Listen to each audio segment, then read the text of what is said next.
it short. Just focus on what matters. If you down, just climb up on it. We not perfect, but it's fine. We all matter. God be giving time. Gotta ask. But anyway, I don't hear your stories. My stories and all that. I didn't have to think about it. I should have told a different one, but it's okay. So we're gonna get this started, and with all things, we must start with prayer. Okay. So I'm going to ask my cousin to come up here.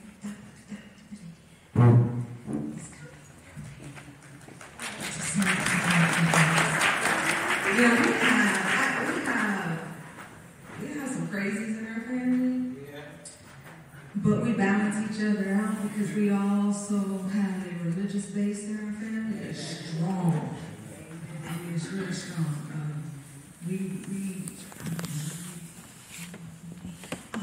But we go back, I'm talking like Reverend Bishop Gertrude Caesar, Naomi Brown, Craig Brothers. I mean,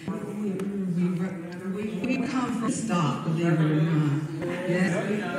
Yes. So they help balance off our craziness. So Mike, our program on your table, we're going to just follow the script. If you see, my cousin Maureen's not here, somebody can just fill in for him to read the eulogy, and then tribute, prayer of encouragement, family tributes. Just come up with a free tell a story. And don't be embarrassed, he's gone, but he's watching. Amen. He's definitely I goes for the same. So my name is Dr. Validia Gibbs, and I am Lindsay's cousin. So I am not opposed for fanning and crying. I see fanning and crying. No fanning and crying. This is a no crying zone. I'm going to say that right now. And since I'm going to start with, I'm saying my story because my story is a drinking story.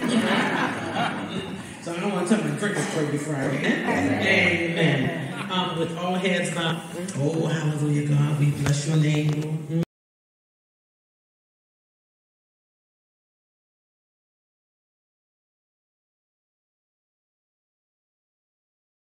College, although he went to Central, him and I used to joke with each other. That was the first school that accepted me. I'm a graduate of another HBCU, the oldest. You know your history, Jamie, 1837. You know the history. Hampton. So I was out there just kind of cutting up and acting young. And he called me in the office and said, "Have a seat, young bro." And so he said, "I need you to go and take a break." I wasn't ready to take a break. He sent me on the break. And he said, "Go take about an hour." And then he said, when you come back, make sure you come back with a cheeseburger. So I said, "Like, wait a minute. Did this African American," I'm not going, that's not the word that I use, but there's kids in here. Did this African American just send me out to McDonald's? Unauthorized and not against my will.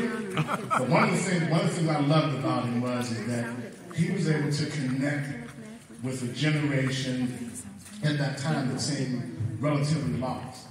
And he did that with laughter, he did that with poise, with the grace and the finesse that was not one that was timid, but he did that in a way that made these young men felt like somebody cared. That was huge back then.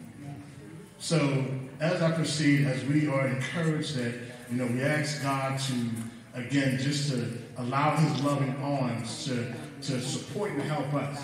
His wife just arrived here. We thank you for coming. His son who is here.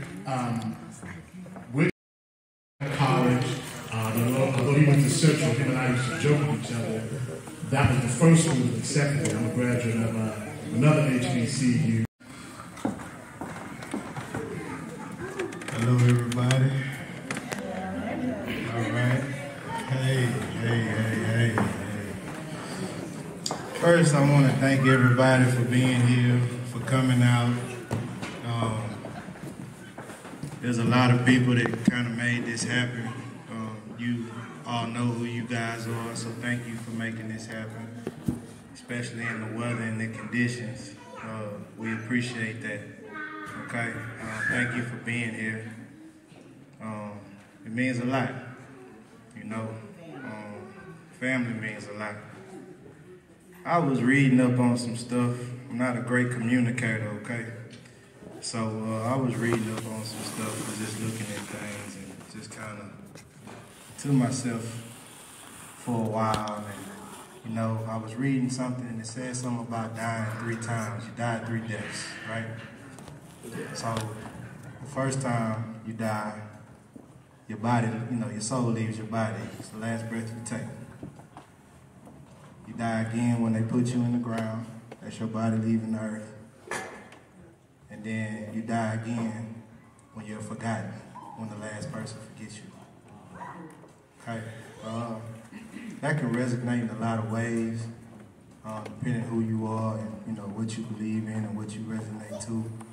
But I think things like this, the coming together of this, everybody being as one is important. It's important. People tend to, things happen. Things happen unexpectedly. Things happen fast. But it's good to hear everybody that had a story and came up here and said something.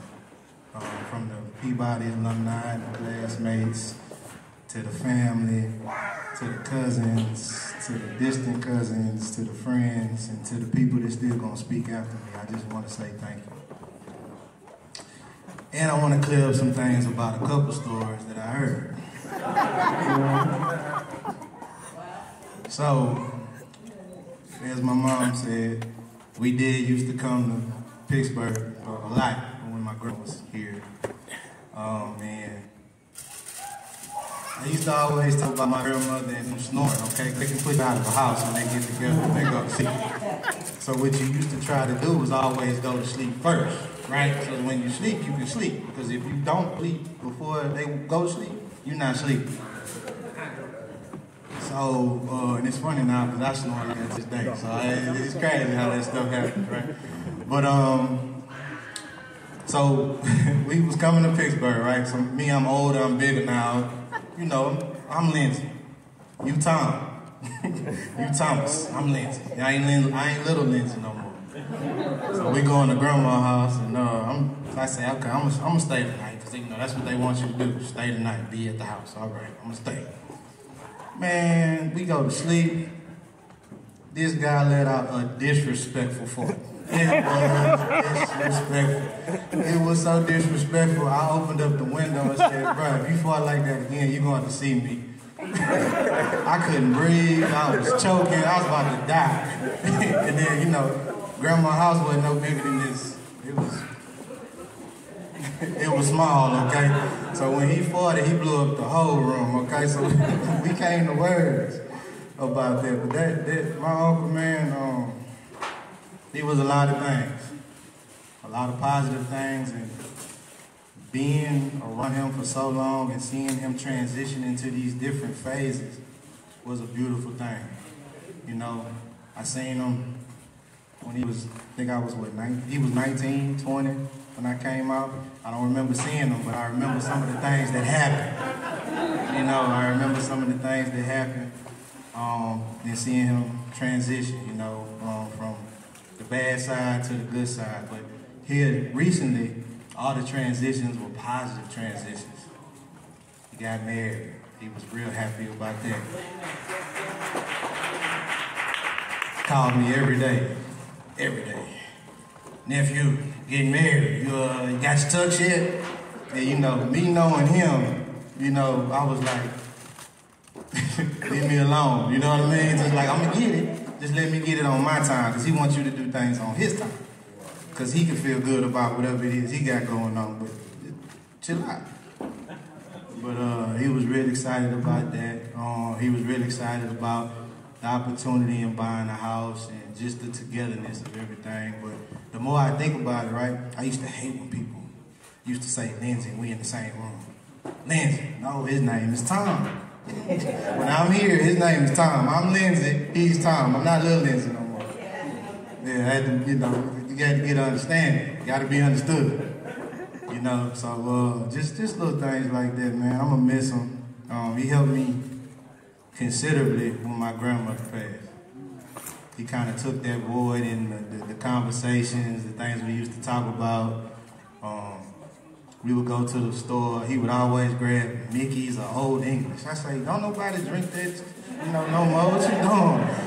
So you better come up. So what he would do instead of that, when he was being bougie, he would get Guinness. I was like, man, you drink the nastiest stuff in the world, right?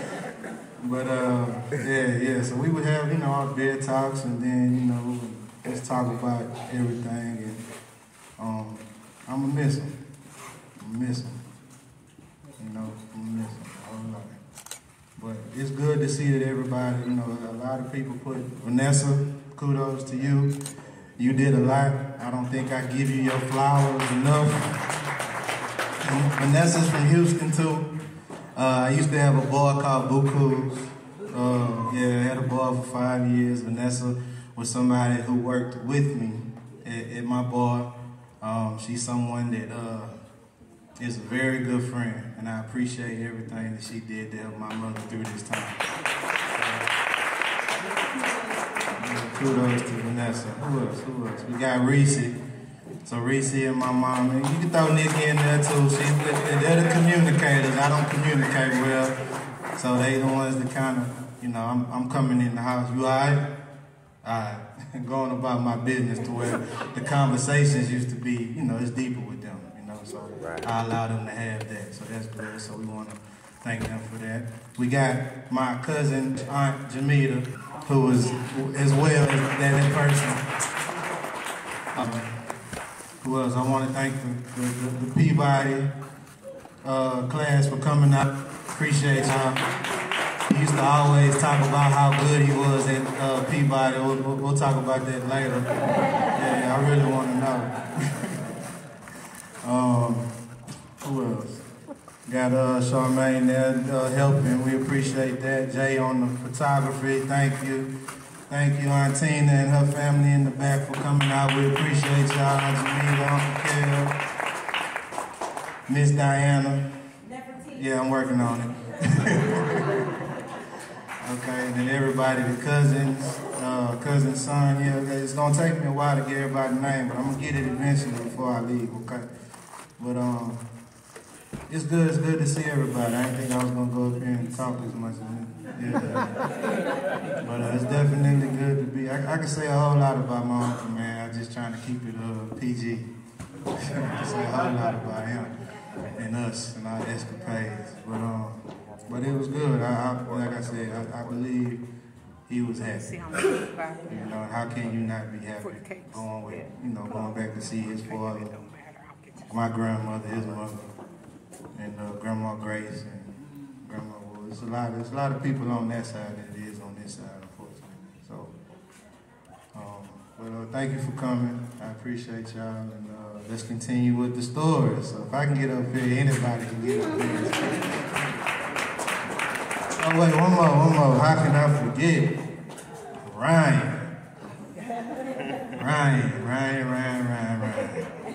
Thank you so much for coming. You opened my eyes to a different light, a different, perspective.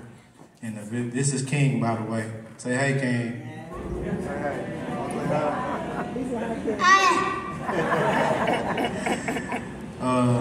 But yeah, thank you for being here, Ryan. I mean, you meant the world to him. He would always talk about us getting together, and I know some of his stories probably irked you, because it was probably about me. But you gotta understand, I'm Lenzy. But it's nothing but love, man. It really is, man. So hopefully this ain't the first. I mean, this definitely won't be the first time, but let's not make this the last time we all come together, especially me and you. Okay? All right. So who's next? Come on up. I just want to say something before anybody else come up. Please help yourself to food because we're going to take it down. We have to be out of here by 4:30. So I'm going to walk around with the garbage or take your garbage to the garbage can. Please and thank you. Appreciate it.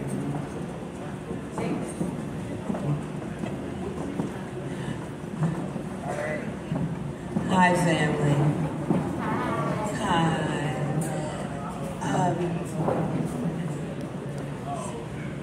I know the Highlanders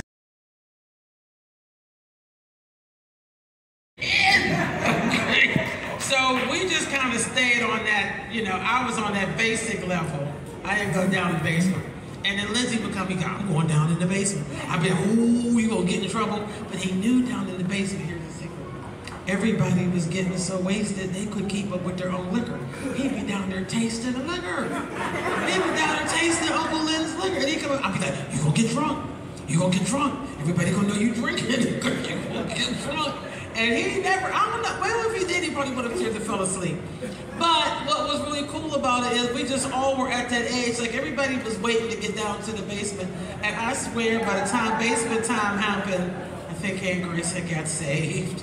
And so the parties, you know, she's a deaconess at church or some other thing. So the basement party, let me just put it this way, if they were happening, I never was old enough to get down to the basement. I was always, you know, the sophisticated level.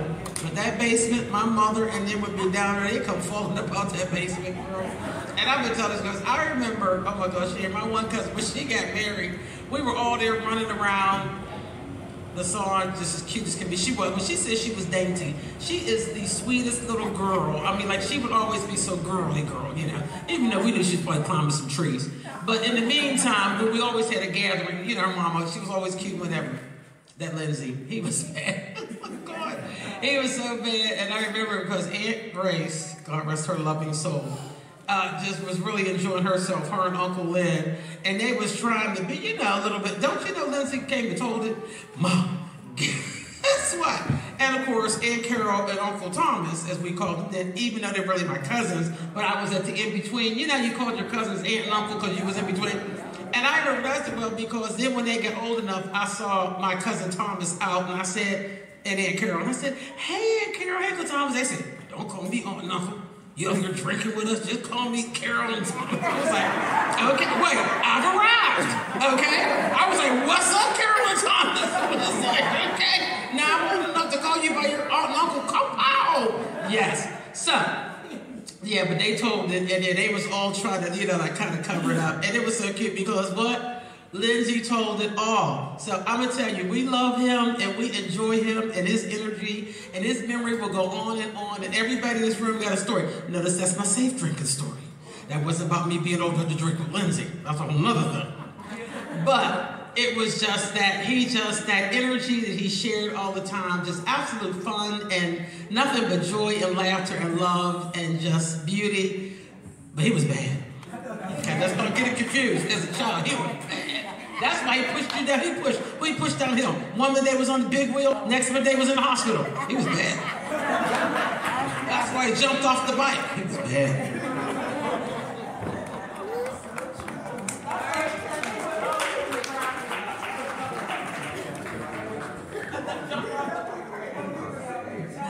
That's what I needed. Wow.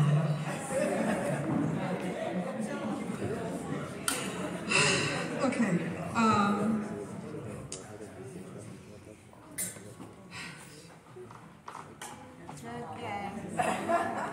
Okay. I'm all right. I'm cool. Only time I got in trouble is when I followed along with what my brother wanted to do. And being the older sister, I always had to babysit. If, you know, our parents went out or something. But one time, we lived on Rose Street.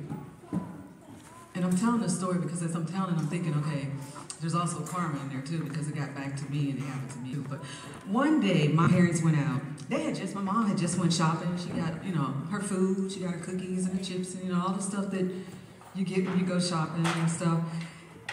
And my brother decided, well, let's have some fun while they're gone. And I was like, uh-oh, what kind of fun we get ready to have? He said, let's do slip and slide. And I was like, okay, let's do slip and slide. Well, I didn't know he was going to take my mama's dish detergent. And he poured it all over the kitchen floor and in the hallway and the dining room floor. And he said, now we're just going to put a little bit of water. And I said, okay. Slip and slide, we're going to have fun. And he put a little bit of water. We had so much fun slipping around our house with the kitchen. We thought we were at the roller rink. We were just slipping and sliding and everything. And then we looked and we're like, we made a mess. Well, my brainiac brother decided, go get all the towels out of the bathroom closet so we can clean it up. I'm thinking, okay, I'm going along with it. We go get all the towels out of the bathroom closet to clean up the mess before my mom come home, so that she wouldn't know that we was slipping and sliding. Well, go to sleep before they come, because you don't think they're gonna wake you up to get your punishment. We went to bed, and we were waking with a boom. And I was like, uh-oh, they home. Well, my mom slipped in the bathroom. Now, I don't remember how old I was, but I don't think I got a beat before. So this day. And so we were awakened because the parents wanted to know what the heck had happened. And I usually look at my brother to see what he's gonna say. And he didn't say anything. And so I had to, being the nice child, I had to say, well, we wanted to have some fun, and we decided that we was gonna do this, and I told the whole story. Well, we had to get ready for a beat, and I never gotten a beating before. And I watched when my brother gets his beatings, because he got beaten all the time, because he was not a nice kid. And I know you have to bend over, put your hands on this little bench chair or whatever it was at the time, and just get ready to get swapped. And I remember that he got 3 licks, and I only got 1. So I got off pretty good, but we got in trouble. But then my mom hadn't seen the towels. She didn't know that we had taken all the towels out of the cabinet to clean up. We got it again, but this time he got 2 and I got another one. So I would say that was the first time I got a beat from my brother, because of my brother, something I did with him to have fun. But that happened to me. My kids decided one day to do that too. But I think it was spearheaded by Lenzy. Wasn't it? You said, hey, let's do slip and slide, didn't you? So as you see, the Lenzys, careful what you name your child.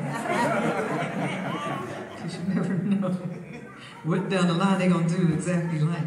And by the way, Lenzy, my son, Lenzy, my brother. Lenzy, my brother, is named after Lenzy, the Craig brothers. Remember?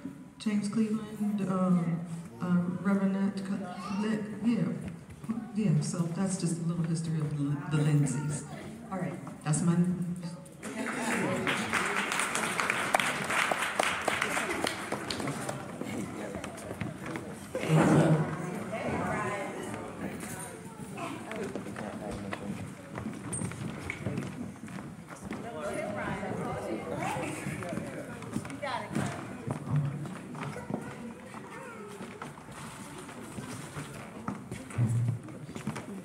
Hello, everyone.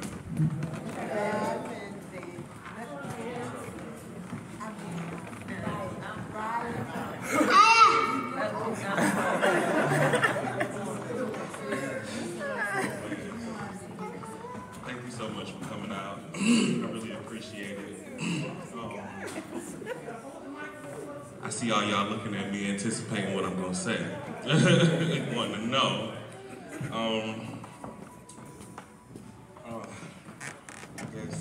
Let's see. I'll tell y'all a funny story. So I know y'all think, I've been living in a box. He's been keeping me in a box. Y'all ain't never seen me. But no, I live in Atlanta. And living in Atlanta and him living all the way up here, it's kind of hard to, I guess, parent me. So he would try to parent me through the phone. Or whenever my mom would call him and start going off about me. And I guess, let's see, my dad was a gentle parent. Well, not gentle, but he didn't, too much care about, I guess, the bad stuff that I would do.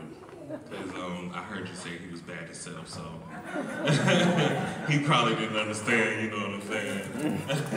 So I got away with a lot of stuff with him, not with my mom.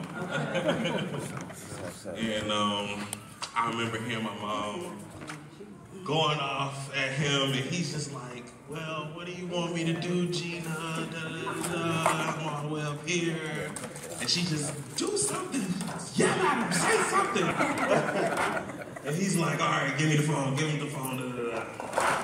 And I get the phone, and he started yelling, he's going off, you not doing right by your dad, by your mom, da, da, da, da. And I was just like, I said, you don't have to yell. I said, I heard her tell you, to yell at me. I said, I know you don't care. And he was like, dang. He said, man, just do what your mom tell you to do, man. He said, I don't really know what to tell you, you know how your mom is. And I was like, yeah, so he was a smooth parent. He didn't too much chirp about a lot of stuff.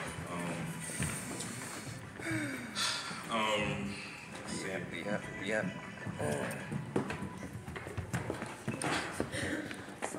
What was crazy is I was really like, as a kid, I was on his team a lot. Even though, he would tell me he's coming and he ain't coming. I was on his side a lot. And my mom would be like, Ryan, you know what I'm saying? You just need to call him again. See what they're doing. Call him again. And I remember I was upset at him because he didn't come.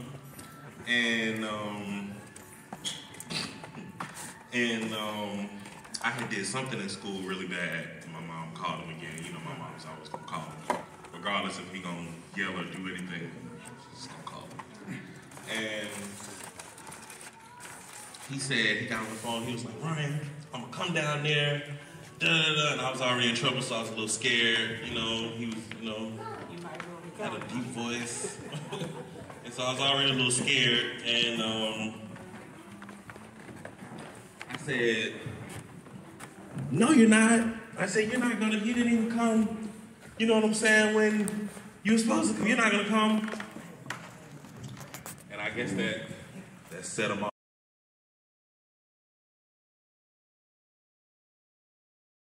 And that day, him not living there, I guess that day kind of changed our dynamic in our relationship, because even though he didn't come all the other times, he came that time, and I just remember having the best time with him. We went out to eat,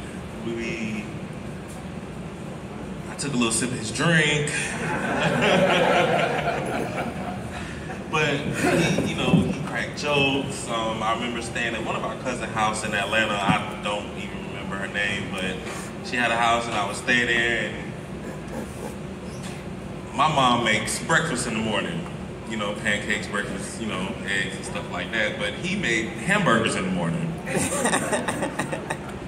And I was like, I don't want this. I don't want a hamburger in the morning. And he would, make hamburgers in the morning. But I just remember, when he left, leaving, being like, dang, that's my dad. And you know what I'm saying? He had his own ways and did his own thing. But our relationship just grew, and he called a lot from there and checked in. And over the years, I just started learning more and more about him. And very grateful to have had him as a dad. Very grateful to meet all of you guys and see all the love and support. It really means a lot. And I really appreciate all of you guys. So thank you so much.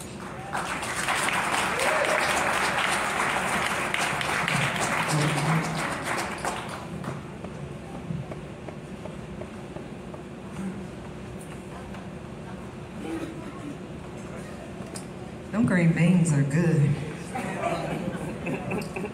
I don't know what they'll do maybe a little later, but right now they're good. Okay, funny story. Y'all don't know this. Some of y'all may know this. And my son's gonna laugh.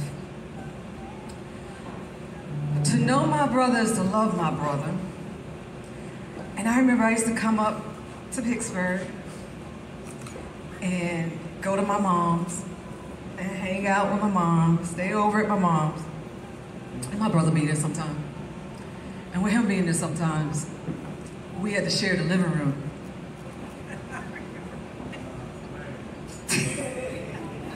And, you know, I don't know what my brother be eating. Because he eat a lot. He ate a lot. Whew. But what went in his mouth didn't reflect, I don't think, what came out his butt. And he was one that he didn't care. He'd sit there, and he'd be like, well, dang. He'd be like, what? What's up? You smell that? The whole freaking East Liberty smelled that. And it'll come again. And he'd just laugh. So one time I remember staying at my mom's and him being here. We in the living room chilling. I think I was on the couch. And his butt turned towards my face. Like, that is so disrespectful if you know what's going to be coming out of your butt. Like, this serious talk. This was my no-nonsense brother. He just didn't care.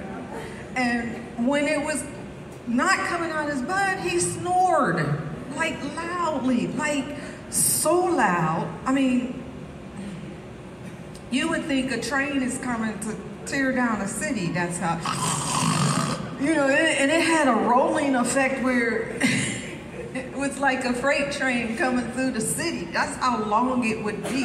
It wouldn't be just a normal. It was, you know. So it was, I think, the one day where I slept on the couch and his butt faced my face. And it was just so terrible that I think when I started coming to Pittsburgh, that's why I started staying in the hotel. That's exactly why. I couldn't do it no more. I mean, we used to tease him a whole lot about it, but he didn't care. He didn't care. You know, my son would rat on him a lot and be like, man, like, you know, what you been eating there? What, you know? He didn't care. He'd just be like, you know, his laugh. So that's my next story. I had to get that one out because I'm sure Tina experienced that. So I'm not the only one in the room. I know she can relate and be like, yeah. It's just one of those experiences that you had to go through. And him being him, he didn't care. He just laughed about it or found a way to laugh about it and say, oh, it's gotta come out. And my mom would be mad. She'd be in the room like, you stinking to my house, people gonna come in. And he didn't care. Who next? Family. Come on, Dad. This is gonna be a good one, I know. Listen, I don't know how to put this like that. There you go. Hey, family. Half of you all probably don't even know me because y'all wasn't even thought of by the time I was around. Every summer I stayed on Whiteside Road with Carol. And every summer that was my vacation. Son wasn't thought of, Lenzy wasn't thought of, it was all about me. I was her little girl at that time. I'm not going to say a lot of stuff because I'm going to take the fifth. My Lenzy was like, to me, like I was to his mother. He was like my child, like I was Carol's child. And God forgive me, I took him down a few paths that he was already familiar with, but he was so young, I thought, this kid didn't know nothing. But when he started hanging with me and my brother Craig, he was bad. Who said he was bad? He was bad. But he was lovable. He was kind. That was my man. That was my man. And I asked forgiveness for the path that I took him to, because I was much older and he was much younger, but really he knew more than I knew. So I'm going to take the fifth on stuff that we ran into. And one thing I can tell you about Lenzy was that he was real. Was nothing phony about him. He would say what he say, and he would do what he do, and did it whether anybody liked it or not. So, and he was, you know, that was a trooper. That's a trooper. He was real. So, I'm so glad to be here, to see you all. This is like a reunion for me, because you guys, most of these guys, Beverly's kids and Donald's kids, and you know, I didn't get to hang out with them, and for good reason. My cousin Carol wasn't having it, and she would still beat my butt if I was 30 years old if I did the wrong thing. So I'm so grateful that God gave me the opportunity to see and be with my family again. And you know, this is because of Lenzy, and he always did everything for me. He was my little protege. And so I love him, and I love you all. And my name is Deborah Owens Bailey.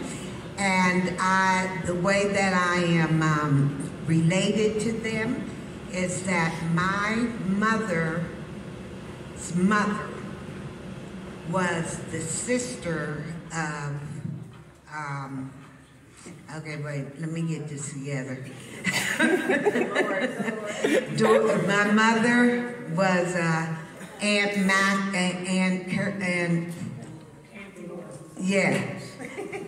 Dolores, right, was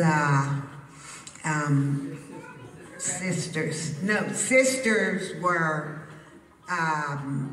Dolores and Ethel. Ethel they were the sisters, and my mother loved Aunt Dee. And my grandmother was a little bit jealous about that.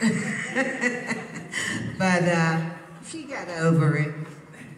And I think I heard somebody say, I've never hold this in my hand. I think I heard somebody say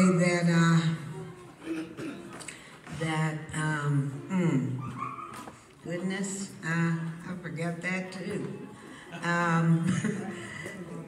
Catch up with me somewhere, somehow, yeah, because it's leaving. I had a couple strokes myself, and they took out my memory part of my brain, and so I can't really remember stuff. But I do remember the love of my family, and that's who my family is about. And I want us to stay together, and